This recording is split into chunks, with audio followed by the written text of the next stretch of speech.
ॐ भद्रं नो पिवातय मनः। ॐ शान्तिः शान्तिः शान्तिः। शङ्करं शङ्कराचार्यं केशवं बादरायणं सूत्रभाष्यकृतौ वन्दे भगवन्तौ पुनः पुनः। ईश्वरो गुरुरात्मेति मूर्तिभेदविभागिने व्योमवद्व्याप्तदेहाय दक्षिणामूर्तये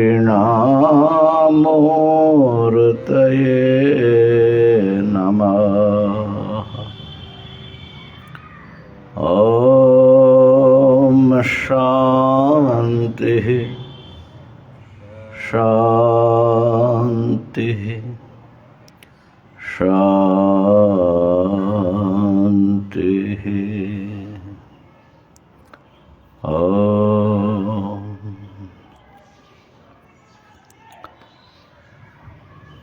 विवेक चूड़ामणि भगवान भाष्यकार श्री शंकराचार्य की अनमोल कृति है और इसका स्वाध्याय करने का सौभाग्य हमें प्राप्त हुआ।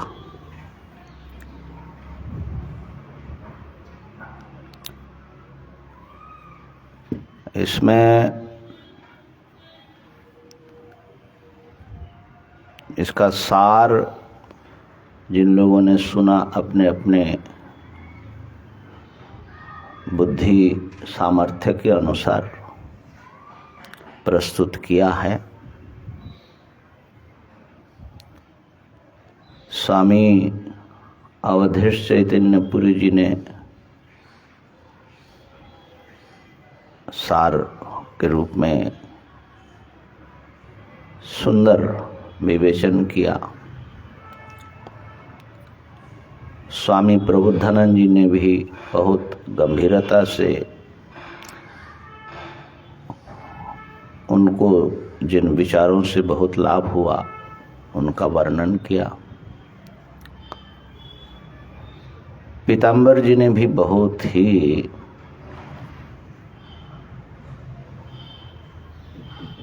गंभीरता से इसका निचोड़ बताया।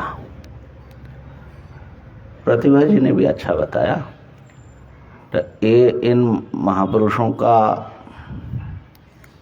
साधकों का विचार जो है ये फेसबुक में और यूट्यूब में मिलेगा। बाकी जो साधकों ने विचार किया अच्छे विचार किए। प्रभु जी हैं, बिहारी जी हैं, ज्योतिर्मयानंद जी भी संक्षेप में अच्छा बोला, जयेश्वर महाराज हैं। तो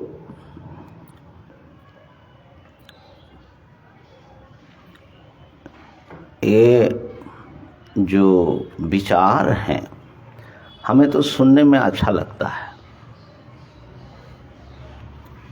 देखिए हम ही ने 1.5 साल या 19 महीने स्वाध्याय किया, लेकिन बहुत कुछ हम भूल गए, क्या सुनाया क्या नहीं सुनाया। कोई जब याद दिलाता है तो हमको याद आता है। और मैं महसूस करता हूँ कि किसी चीज़ को जानने से बात पूरी नहीं होती।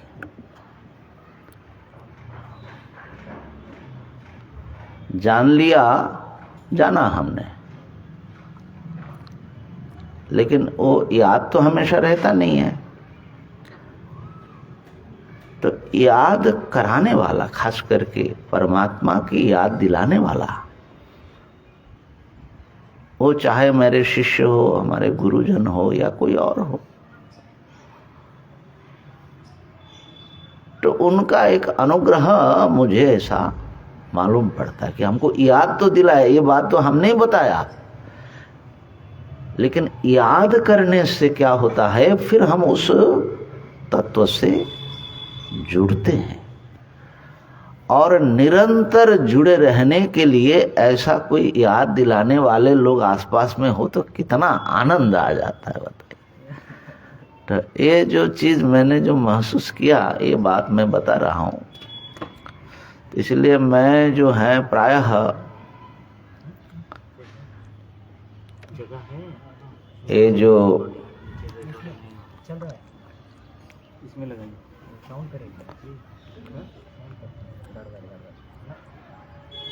हाँ, तो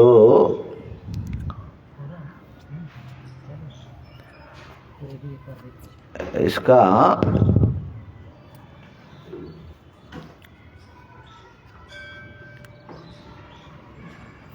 ब्रह्म विचार में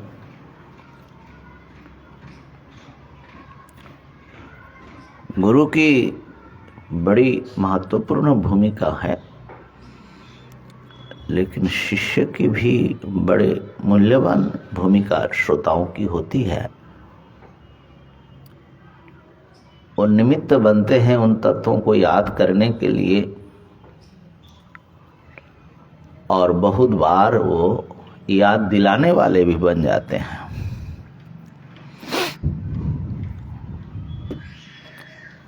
प्रायः मैं जो वेदांत का स्वाध्याय करता हूँ,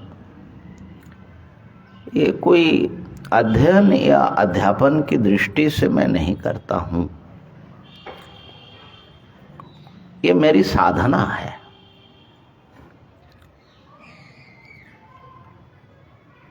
और भगवान के अनुग्रह से, गुरुओं की कृपा से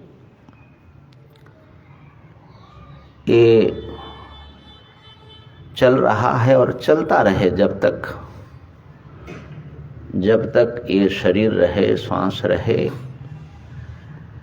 वेदांत के इन मूल्यवान विचारों में, वेदांत के परम तत्व में बुद्धि लगी रहे और सदा के लिए लग जाए,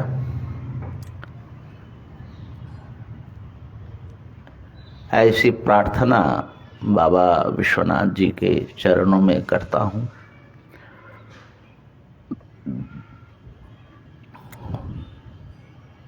और प्रत्येक स्वाध्याय कुछ ना कुछ नवीनता दे जाती हैं, कुछ भीतरी लाभ उससे होता है। पिछले 19 महीने विवेक चूड़ामणि का साथ रहा। भगवान भाष्यकार के इस अनुपम ग्रंथ की बड़ी कृपा रही, भगवान भाष्यकार की कृपा है।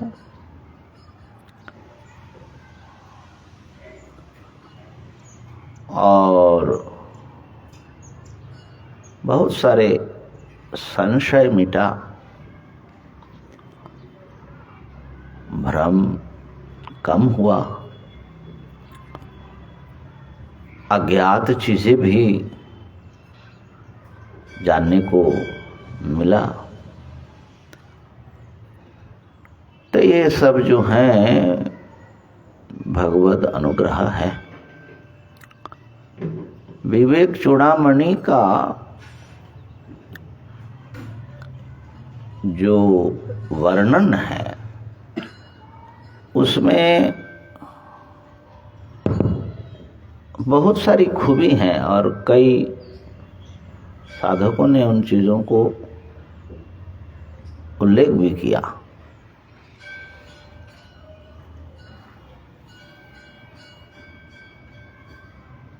एक तो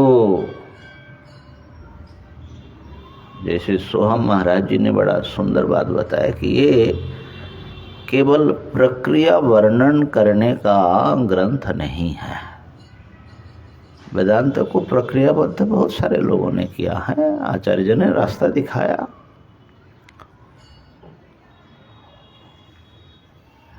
लेकिन यहाँ पर वेदांत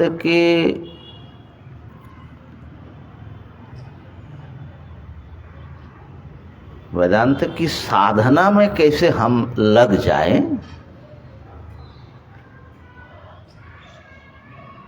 और वेदांत के साधक को अपने जीवन में किस प्रकार उन चीजों को प्राप्त हो जाए, जैसे वैराग्य, उस पर भगवान भाष्यकार का ध्यान था। एक बात को इतने ढंग से, प्रकार से, भिन्न भिन्न प्रकार से जैसे हृदय में बैठ जाए चीज। वैराग्य प्रकरण केवल एक सूचना के रूप में नहीं दे रहे, वो हमें वैराग्य प्राप्त हो जाए, इस भाव से ये सब बातें कही गई, और इसीलिए इसका बड़ा असर लगता है, प्रभाव पड़ता है। एक चीज जो मुझे ये भी लगा कि प्रायः भाष्यकार के जो ग्रंथ, भाष्य आदि हैं,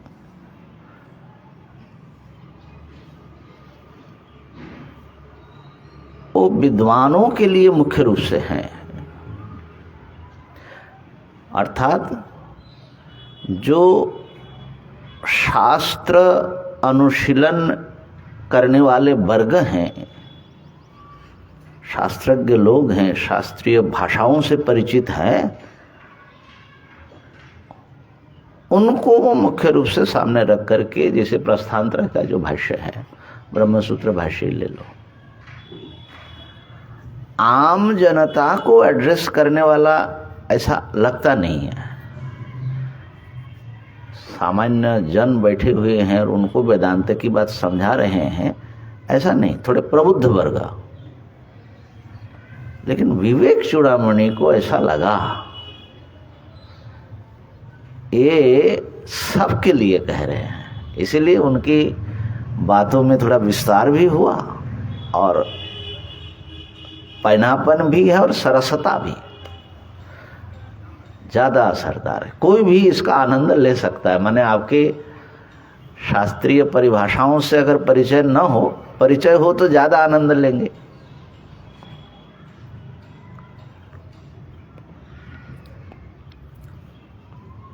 तो ये सबके लिए कही गई, माने सामान्य जन को ध्यान में रखकर कहा गया।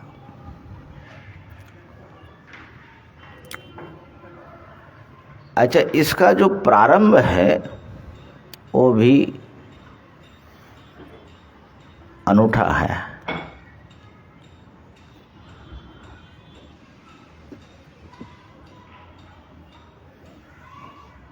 सबसे पहले मुक्ति की दुर्लभता बताते हुए और मानव जीवन का परम प्राप्तव्य असल में मोक्ष है, ये सब बता करके बड़े जोर दे करके और बड़ी युक्तियों से ये बताया, जिसका कई महापुरुषों ने जिक्र किया, आप लोगों ने।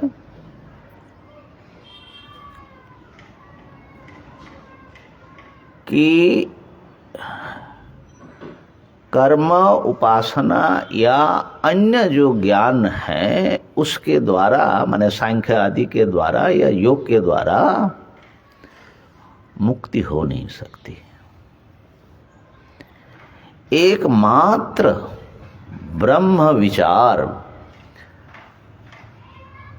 यही मुक्ति के मुख्य साधन ब्रह्म साक्षात्कार उत्पन्न कर सकता है। वस्तु सिद्धिर विचारेण न किंचित कर्म कोटि भी। ध्यान देना ये वेदांत का एक मूल विषय है कि ज्ञान से ही मोक्ष होता है, लेकिन इसको हम लोग कितनी गंभीरता से इस बात को हम स्वीकारते हैं, वो थोड़ा ध्यान देना चाहिए।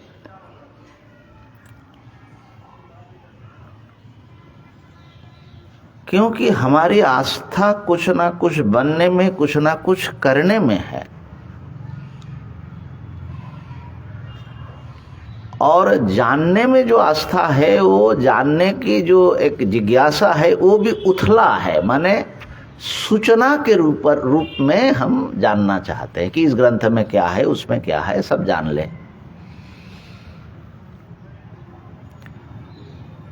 आपात ज्ञान, आपात ज्ञान की बात नहीं हो रही है।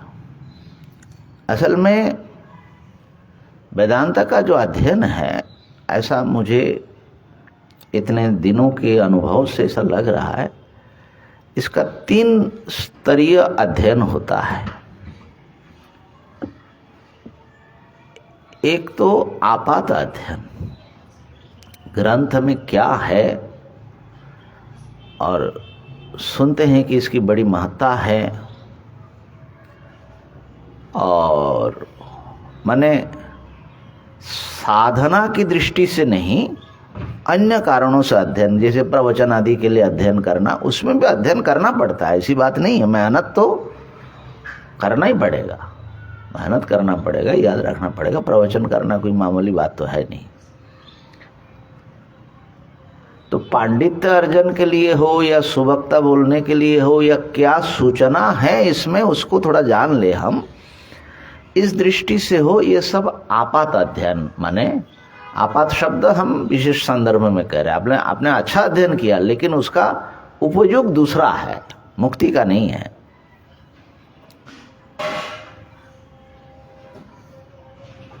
दूसरा जो अध्ययन है वो है साधक का अध्ययन। उसमें भी 2 स्तर है। साधन चतुष्टय से संपन्न नहीं है जैसे हम लोग हैं, लेकिन तड़प है कि हमको मुक्ति की इच्छा बहुत कुछ जागृत है, और संसार के भोगों की कुछ असारता का बोध है, कुछ और पाना चाहते हैं हम, लेकिन उसकी योग्यता हमको, जैसे वेदांत शास्त्र में बताते, साधन चतुष्टय पूरा है नहीं। तो वो जो है कर्मयोग, उपासना, भगवान की भक्ति आदि करते हुए वेदांत का अध्ययन कर रहे हैं कि उनके अपने लक्ष्य को स्पष्ट कर पाए, अपनी उपाय को समझ पाए और उस मार्ग पर और आगे बढ़े।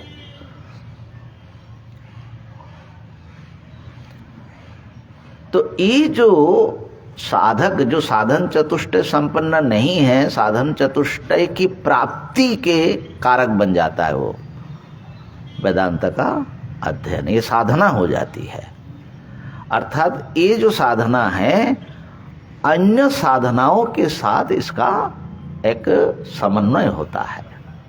आप योगाभ्यास कर रहे हैं, वेदांत अध्ययन भी कर रहे हैं, खूब नाम स्मरण आदि भक्ति की साधना कर रहे, वेदांत तो श्रवण करना ही चाहिए सभी प्रकार के साधकों को।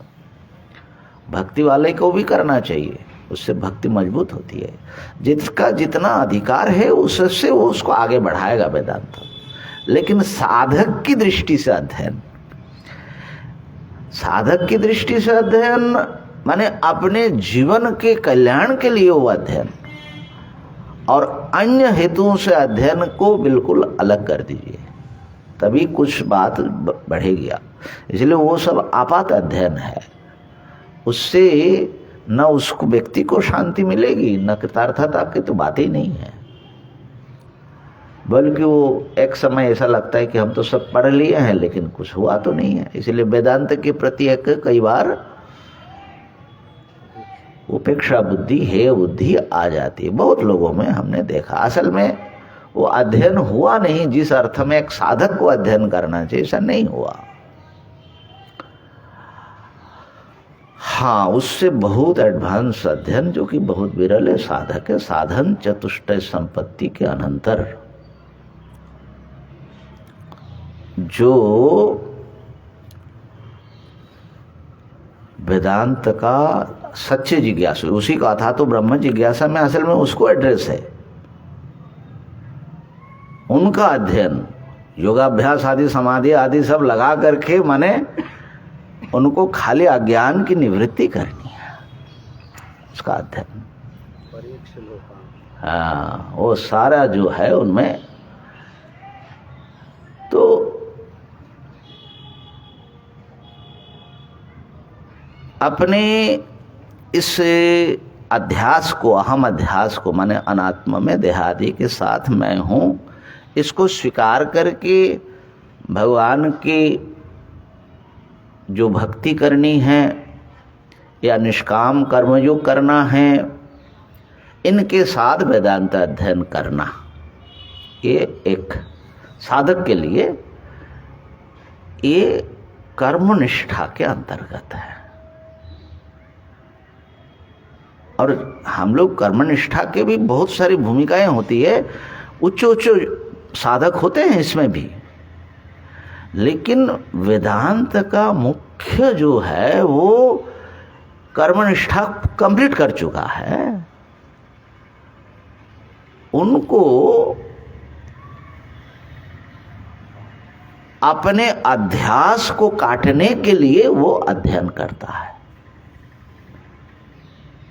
माने मैं ब्रह्म से अलग हूं, द्वैत को सत्य मानना, इसको वो काटता जाता है। उसके लिए वेदांत का विचार करता है, उसके लिए श्रवण मनन निधिध्यासन है। एक अध्यास को स्वीकार करके साधना करनी है, एक अध्यास का निराकरण रूप साधना करनी है। ठीक है, तो वो बड़े उच्च कोटि के महापुरुष है। लेकिन जो अल्पाधिकारी है या अधिकारी संपदा है नहीं, वो भी वेदांत का अध्ययन करे और थोड़े सत्संग करे तो उसका भी कल्याण होता है। माने ये सब व्यर्थ नहीं है, क्योंकि आपात अध्ययन से आप गंभीर अध्ययन में जाएंगे, गंभीर अध्ययन से आप जो है अध्यास काटने के अध्ययन तक पहुंचेंगे। ये जरूरी है ये सब, लेकिन इसको थोड़ा ध्यान रखना चाहिए, नहीं तो व्यक्ति समझ नहीं पाता है कि क्या है। तो अब देखिए, वेदांत की प्रारंभ में बात आ रही है कि ज्ञान के बिना मुक्ति नहीं है, और ज्ञान ब्रह्म विचार से अतिरिक्त करोड़ों कर्म, कर्म शब्द का यहाँ बाह्य और आंतर, उपासना भक्ति ये सब कर्म है ना, और योगाभ्यास समाधि अभ्यास ये सब के सब क्रियात्मक है साधना।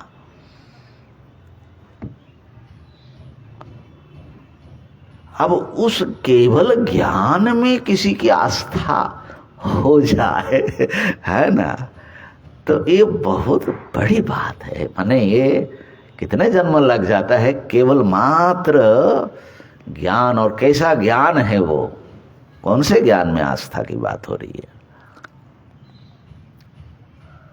तो ये जो वस्तु सिद्धिर विचारेण,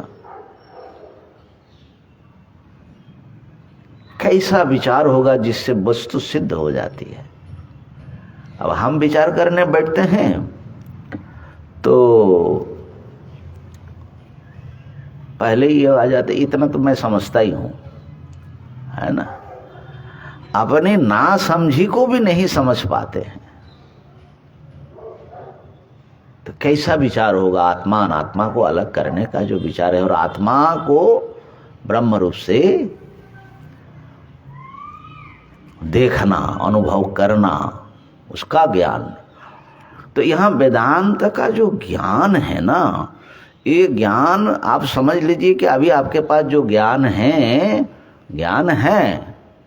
लेकिन अगर माने ज़्यादा वो भारी शब्द माने खराब शब्द न लगे, कचड़ा है, कचड़ा कलुषित नहीं, कलुषित नहीं है, निरर्थक है। कचड़ा मतलब है कि आपकी समस्या तो मिटाया नहीं ना इस ज्ञान ने, आपको मुक्त, आप जानते हैं आत्मा ब्रह्म है और अच्छी तरह समझा भी देंगे दूसरे को, तो कि मुक्त आप स्वयं क्यों नहीं हुए? कहाँ समस्या है? उस पर ध्यान जाता नहीं है। कौन से ज्ञान की बात वेदांत बोलता है, ये जो है ध्यान रखना चाहिए। कौन से ज्ञान की बात? वो ज्ञान जहां आएगा, उत्पन्न होगा, पहले उसको आलोकित कर देगा, उसकी समस्या का निदान हो जाएगा। यद बुद्ध्वा बुद्धिमान स्यात्। हाँ, एतद बुद्ध्वा बुद्धिमान स्यात् कृत कृत्यश्च भारत।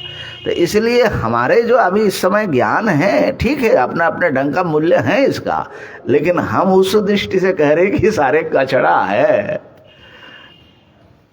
और ऐसे ज्ञान और भर लो तो वो भी कचड़ा ही होगा तो इसलिए जब कह रहे हैं कि वस्तु सिद्धिर विचारे न, कौन सा विचार है भाई? खाली इंटेलेक्चुअल कच तार्किक चीजें हैं। विचारे न वस्तु सिद्धि, कैसा विचार होगा? इस पर हम लोगों ने बहुत विचार किया है। उसके बाद जो है साधन चतुष्टय का वर्णन आया।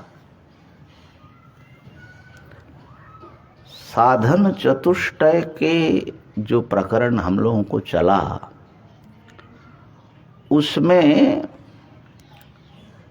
3 जो चीज है उस पर हम लोग खूब विचार किए। जैसे सोम महाराज बोल रहे थे, एक तो श्रद्धा, एक मुमुक्षा और एक भक्ति।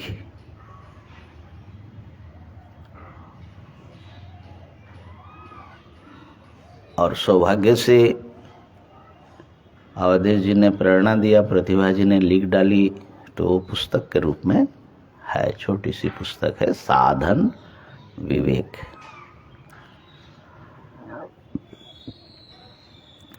तो श्रद्धा की महिमा कुछ कुछ आप लोग जानते हैं, उन प्रसंगों को फिर पढ़ना और सुनना चाहिए। लेकिन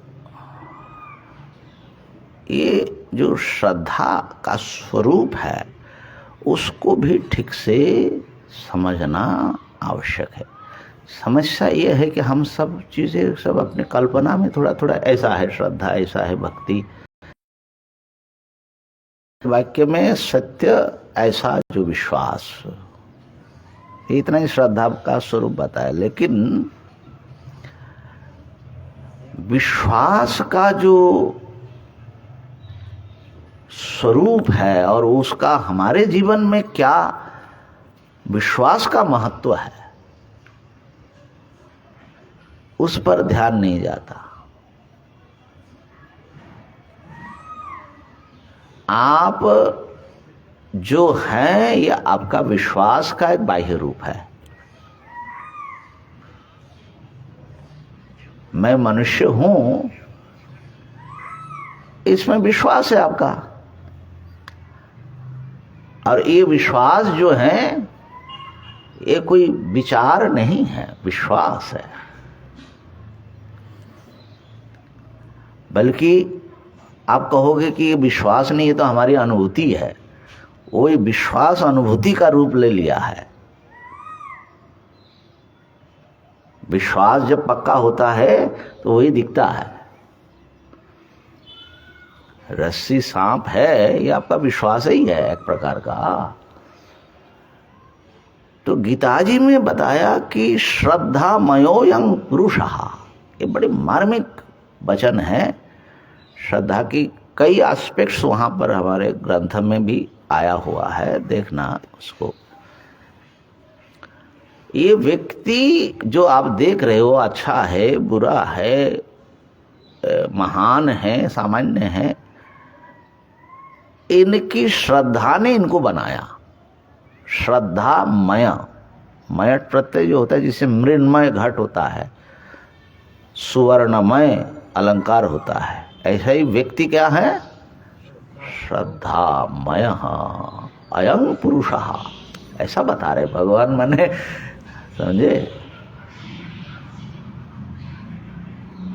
तो आप जो हैं वो आप किसी और के ऊपर आप इनके लिए हमारा ऐसा हो गया, उनके लिए, ये सब कुल मिला करके आपकी अपने जो श्रद्धा है उसी का ये रूप है जो आप हैं। इसको समझना बहुत जरूरी है। और श्रद्धा ज्यादातर हम लोग जन्मजात ले आते हैं, शास्त्र पढ़ के उसको परिष्कार किया जा सकता है। श्रद्धा को भी विकास गीता जी में बताया, 17वां अध्याय है। सत्वानुरूपा सर्वस्य श्रद्धा भवति भारत। जिन गहरे संस्कारों के साथ हमारा जन्म हुआ, संस्कार माने वही विश्वास, वही विश्वास रूप है, वैसा हमारा मानस, उस प्रकार का मानस, अंतर प्रकृति हमारी बनी, उसी अंतर प्रकृति के अनुरूप ही हमारी श्रद्धा होगी, सत्वानुरूपा।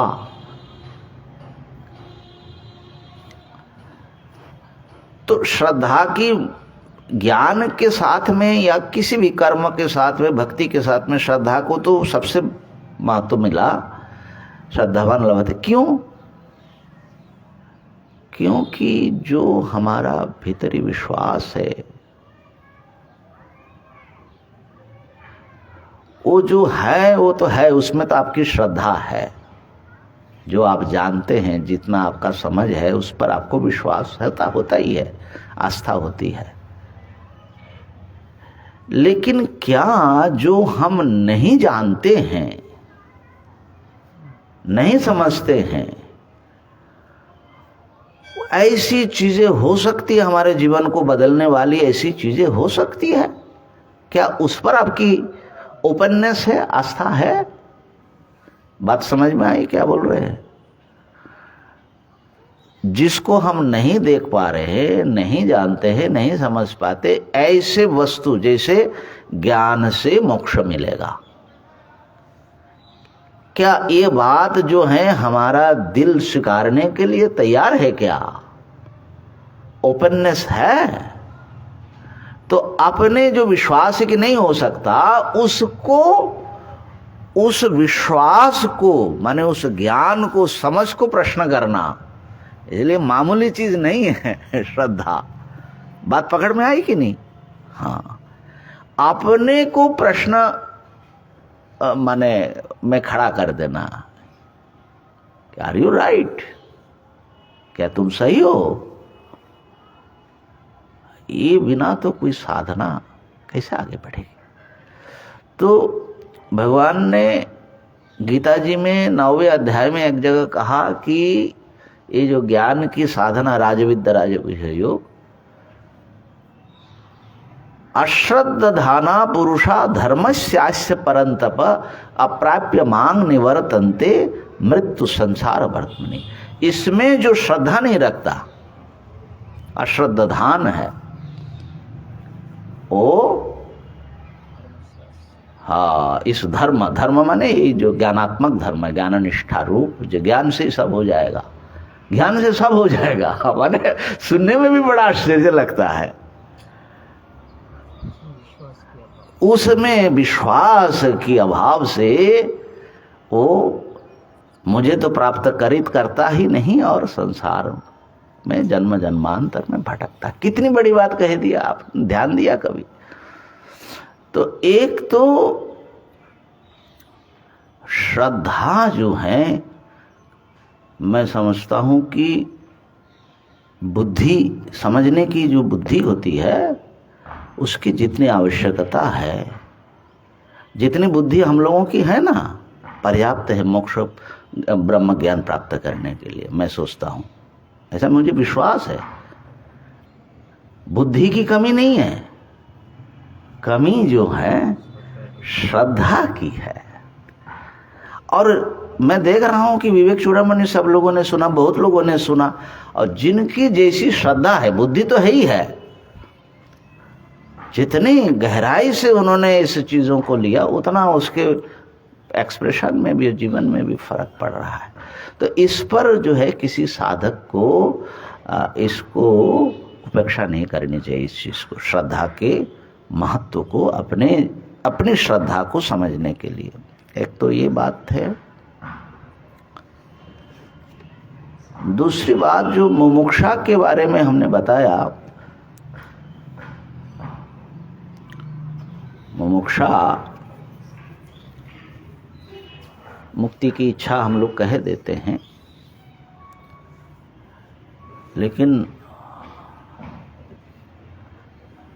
जैसे प्रसिद्ध है ना कि वो गुरुजी ने किसी प्रश्नकर्ता को पानी में वो कर लिया, दबोच लिया, और उसको जो वायु के लिए जो छटपटाहट है, ऐसे ही हमारा ये शरीर, इंद्रिय, मन, ये हमारा गला पकड़ करके बैठा है। और ये जो चीज़ हमारे जीवन के सामने जो है, भोग आदि, इससे जो है व्यक्ति को कि इससे हमारा जीवन कृतार्थ हो जाएगा, सुखी हो जाएंगे, ऐसा नहीं है। तो जब हमारी आत्मा बड़ी आर्त होकर पुकारने लगे, कोई बचाओ, कोई बचाओ, उसका नाम मुमुक्षा है। तभी तो, अरे भाई कोई है, जैसे अवधेश जी बता रहे थे, शिष्य जाकर प्रश्न करता, कथम तरेयम भव सिंधु में, ये भव संसार को कैसे हम, इससे बाहर कैसे आएंगे, क्योंकि ये सारा अनित्य तो है ही है, ऐसे नष्ट हो जा रहा है। ये सब देख सुनने के बाद उसके भीतर जो उस परम सत्ता की प्राप्ति के लिए जो एक पुकार है,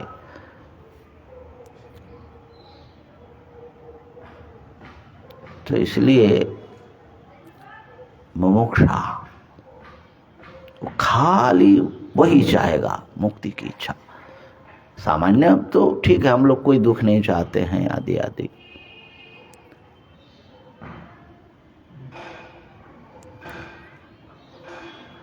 और जो भक्ति की बात आई है वहां पर, साधन चतुष्टय के बाद ये प्रश्न हुआ, मोक्ष कारण सामग्रम भक्तिरेव गरीयसी। तो वहां पर जो विचार हुआ, ये बात कह करके मैं बात पूरा करता हूं। भक्ति शब्द जो हैं बहुत बार जो हैं विवेक न होने से वो कंफ्यूजिंग हो सकता है। नाना भक्ति शब्द का नाना अर्थ में उसका प्रयोग होता है ना, तो कहाँ क्या है। मोक्ष कारण सामग्रम भक्तिरेव गरीयसी, भक्ति ही श्रेष्ठतम साधन है।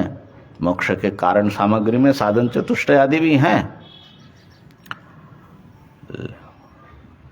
बल्कि निष्काम कर्म योग उपासना आदि भी हैं, योगाभ्यास आदि भी है, लेकिन भक्तिरेव गरीयसी, तो बहुत लोग खुश हो जाते भक्त कि ये तो हमारी भक्ति को शंकराचार्य जी ने भी श्रेष्ठ बताया। लेकिन भक्ति का स्वयं उन्होंने परिभाषित कर दिया, सस्वरूप अनुसंधानं भक्तिरित्य विधीयते, स्वात्म तत्वानुसंधानम भक्तिरित्य परे जगुः।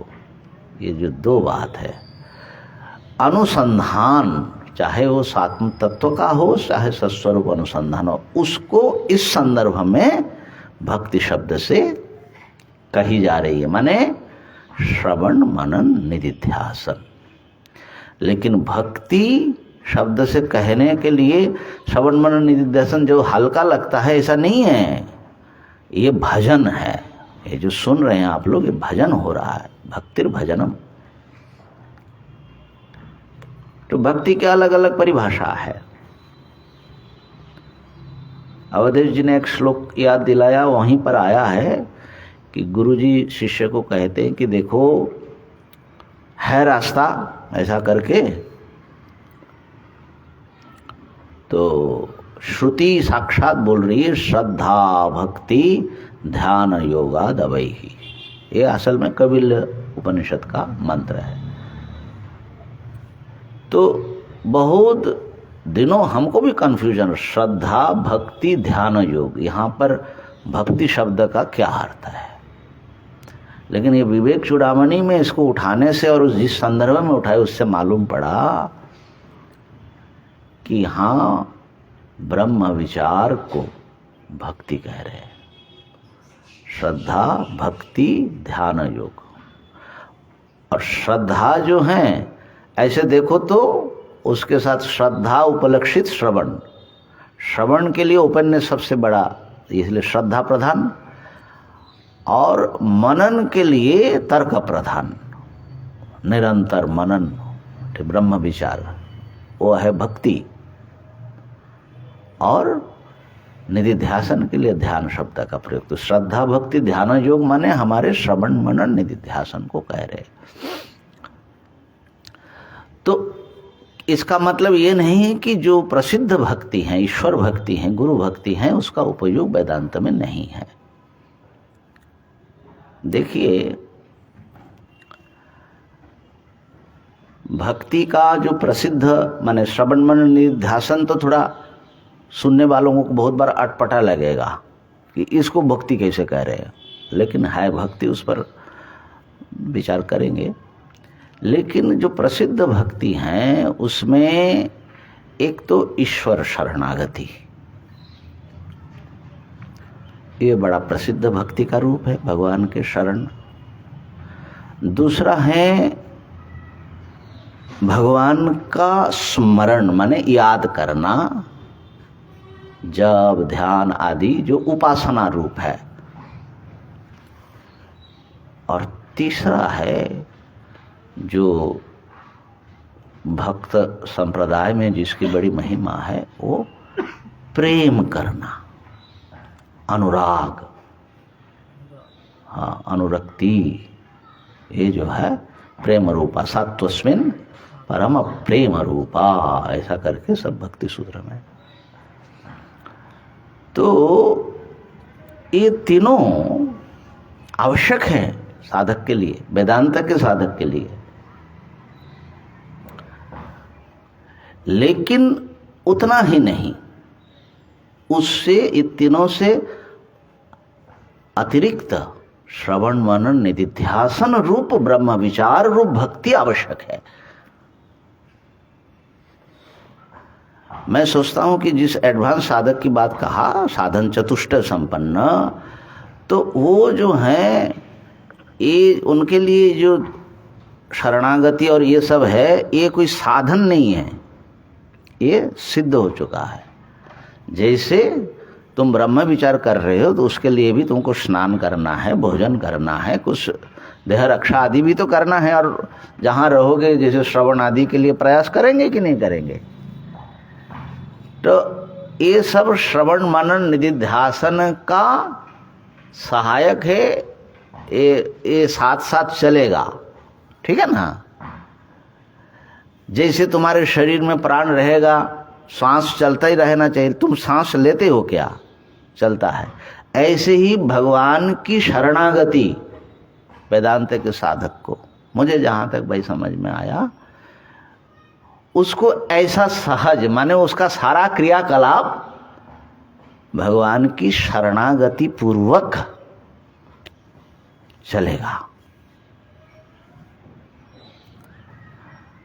भगवान की शरणागति के बिना आपके श्रवण मनन निधिध्यासन सफल नहीं होगा। भोजन छोड़ करके अगर आप लगोगे तो सफल होगा कभी ब्रह्म विचार, भोजन छोड़ दिया, कई दिन करोगे ऐसा? तो वो तो बहुत आवश्यक है, ठीक है ना, शरणागति हो, प्रेम। तो ये जो चीजें हैं, समय बहुत हो रहा है, हो गया है, भक्ति का प्रसंग पूरा कर देता हूं।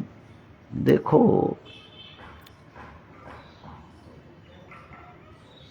माने ये सब द्वैत भक्ति है। ये जो प्रेम और उपासना, ये मुख्य रूप से द्वैत है। अद्वैत में भी ये सब चलता है।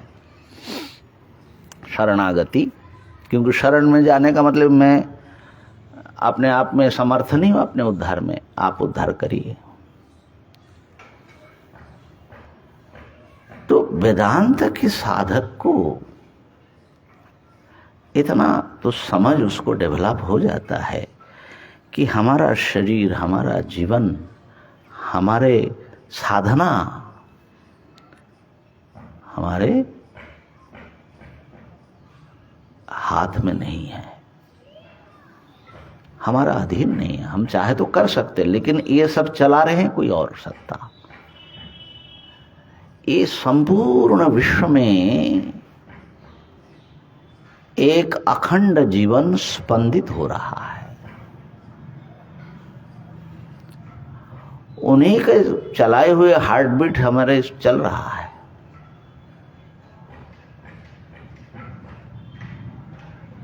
तो लेकिन हम लोग जो हैं, स्थूल जो चलाने वाला है उसको बिल्कुल भूल करके बिल्कुल वस्तु जगत में फंसे हुए हैं, उसी को सब कुछ मान रहे हैं। लेकिन हमारा जन्म, हमारा जीना, हमारा बल्कि हमारे जो विचारों का खाका है ये, और मृत्यु, ये सब जो है सबका, तो उस हमारे जीवन को संभाल रहे हैं, उन्हीं के ऊपर सब भार अगर हम छोड़ दें और जितना हम अपना कर्तव्य समझते उसको कर रहे, इसके बिना जो है, जो ब्रह्म विचार करेगा, माने ईश्वर शरणागति और गुरु शरणागति के बिना, तो मैं समझता हूँ करेगा तो सही, लेकिन बड़ा दयनीय होगा, भीतर से बड़ा दरिद्र होगा, बड़ा शक्तिहीन होगा, हर चीज उसको थप्पड़ मारेगा और वो परेशान रहेगा। संहार को छोड़ना है, भगवान का सहारा नहीं लेना है। आश्चर्य लगता है? तो इसलिए उस भक्ति का भी, और वहां पर हमने साधन विवेक ग्रंथ में देख लेना, हनुमान जी की भक्ति की बात कहा था कि उनको एक साथ में जो है सोहम और दासोहम सब एक साथ में चल रहा है। तो वेदांत के साधक को इसमें कोई कठिनाई नहीं है। व्यवहारिक दृष्टि से ये सारा जगत सत्य है, परमार्थतः एक अद्वितीय वस्तु है, ठीक है। द्वैत में अद्वैत में, पारमार्थिक अगर द्वैत होता तो विरोध होता, व्यवहारिक द्वैत में और पारमार्थिक अद्वैत में विरोध नहीं है। तो वेदांत के साधक को बहुत अच्छे ढंग से, सात्विक ढंग से, सम्यक ढंग से इस व्यवहार को अपनी साधना में लगाना है। लेकिन परमार्थ तो न मैं अलग, न ईश्वर अलग, न जगत अलग है, एक अखंड अद्वितीय सत्ता है। कोई दिक्कत नहीं है इसमें, हमको तो कोई दिक्कत समझ में नहीं आती है। एक ही साथ में व्यवहारिक रूप मिथ्या, भेद मिथ्या, लेकिन हमारी जो भीतरी ऐक्य हैं वो सत्य हैं, परम अद्वैत है। तो एक ही साथ में हम ब्रह्मास्मि का विचार और भगवत शरणागति चल सकता, चलना ही चाहिए। और बाकी जो बातें हैं अब देखेंगे, कभी निकलेगा तो विवेक चूड़ामणि का सार सुनाना था, लेकिन मैं समझता हूँ कि प्रारंभिक इन बातों को थोड़ा ध्यान रखें। और कल तो हम लोग सब जाएंगे व्यासकाशी, परसों से नए ग्रंथ की शुरुआत होगी। तो विवेक चूड़ामणि का जितना हमने सुना दिया है उतना ही अब पूर्ण समझा जाए। बाकी ये है कि उसमें आत्मा अनात्मा का विशेष वर्णन है, पंचकोश रूप में अनात्मा का वर्णन करके उसके साक्षी जो है एक आत्मसत्ता है, उसका पहले विवेचन किया और फिर उसकी ब्रह्म रूपता का निर्वचन किया कि वही ब्रह्म रूप है।